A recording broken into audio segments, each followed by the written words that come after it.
Video like जरूर कर लीजिए और ऐसे वीडियो लगातार फ्री में पाने के लिए चैनल को तुरंत सब्सक्राइब कर लीजिए और बेल आइकन को जरूर टैप कर लीजिए ताकि आगे भी सारे वीडियो आपको मिलते रहे। यूट्यूब में फॉलो करते हैं तो प्लीज ये वाला फ्री टेलीग्राम चैनल जरूर ज्वाइन कर लीजिएगा। सारे नोटिफिकेशन सारे अपडेट यहीं पे आते हैं, ध्यान रखिए।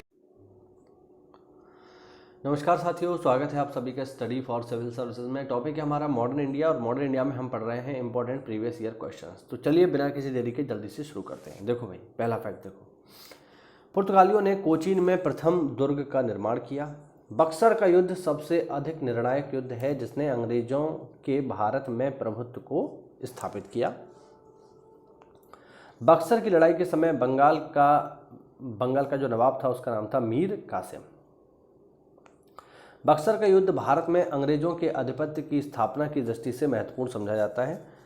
बक्सर युद्ध में अंग्रेजी सेना का प्रधान सेनापति हेक्टर मुनरो था और इसी युद्ध के बाद हुई साथियों इलाहाबाद की संधि 1765 में। ठीक है, काफी महत्वपूर्ण है। आगे बढ़ते हैं।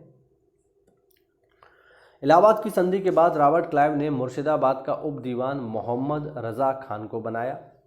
अगला फैक्ट, महाराजा रणजीत सिंह ने कहा था कि ईश्वर की इच्छा थी कि मैं सभी धर्मों को एक निगाह से देखूं, इसलिए उसने दूसरी आंख की रोशनी ले ली। यानी महाराजा रणजीत सिंह को केवल एक आंख से दिखता था। अगला फैक्ट देखिए, सिख राज्य का अंतिम राजा दिलीप सिंह था। अगला फैक्ट, टीपू सुल्तान ने विदेशों में आधुनिक पद्धति से दूतावास स्थापित किए। अगला फैक्ट, कोलकाता में एशियाटिक सोसाइटी की स्थापना के समय बंगाल का गवर्नर लॉर्ड वारेन हेस्टिंग्स था। लॉर्ड कॉर्नवालिस के शासनकाल में भारतीय लोक सेवा का प्रवर्तन किया गया। इंदौर के होलकर राज्य ने डलहौजी की सहायक संधि स्वीकार नहीं की, याद रखना इंपॉर्टेंट है।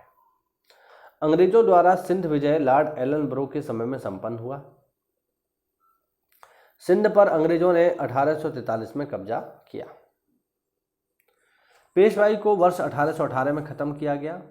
प्राचीन स्मारक संरक्षण act governor general Lord Curzon के समय में पारित हुआ। फूट डालो और राज करो की रणनीति लॉर्ड कर्जन द्वारा अपनाई गई थी। लॉर्ड रीडिंग भारत का एकमात्र यहूदी वायसराय था। ध्यान रखना, लॉर्ड रीडिंग भारत का एकमात्र यहूदी वायसराय था। असम में सर्वप्रथम चाय कंपनी की स्थापना 1839 में हुई। अंग्रेजों के शासनकाल में भारत की आर्थिक दोहन के सिद्धांत को दादा भाई नौरोजी ने प्रतिपादित किया। 1857 के विद्रोह के दौरान बहादुर शाह ने बख्त खान को साहेब ए आलम बहादुर का खिताब प्रदान किया। अगला फैक्ट, 19वीं शताब्दी के दौरान होने वाले वहाबी आंदोलन का मुख्य केंद्र पटना था।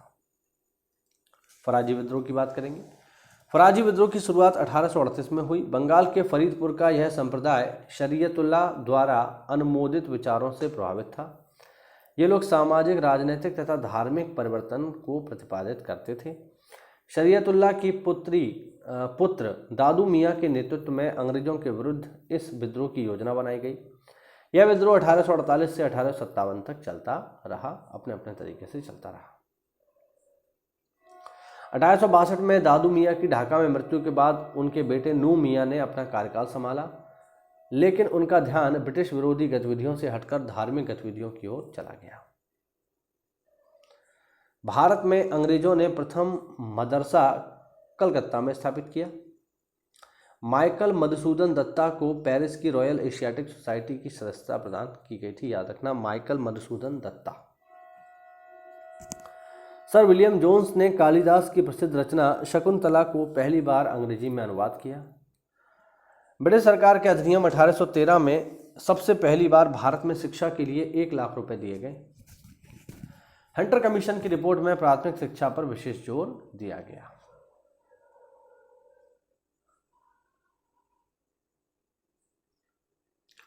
मदन मोहन मालवीय ने भारतीय विश्वविद्यालयों में धार्मिक शिक्षा के लिए प्रबल रूप से वकालत की। गवर्नर जनरल लॉर्ड रिपन के समय भारतीय भाषा परिषद अधिनियम समाप्त कर दिया गया। पत्रकार के कर्तव्य का निर्वहन करते हुए जेल जाने वाले पहले भारतीय बाल गंगाधर तिलक थे।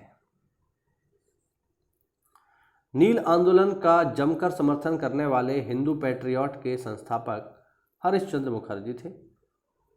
गांधी जी द्वारा शुरू किया गया एक साप्ताहिक पत्र हरिजन का प्रथम अंक 11 फरवरी 1933 को पूना से प्रकाशित किया गया था। और लास्ट पॉइंट देखते हैं साथियों, ईश्वर चंद्र विद्यासागर ने प्रमुख रूप से विधवा पुनर्विवाह के लिए संघर्ष किया और उसे कानूनी रूप से वैध बनाने में सफलता प्राप्त की। 1843 के एक्ट नंबर 5 ने गुलामी को गैर कानूनी बना दिया और 1924 का बंगाल का तारकेश्वर आंदोलन मंदिरों में भ्रष्टाचार के विरुद्ध था।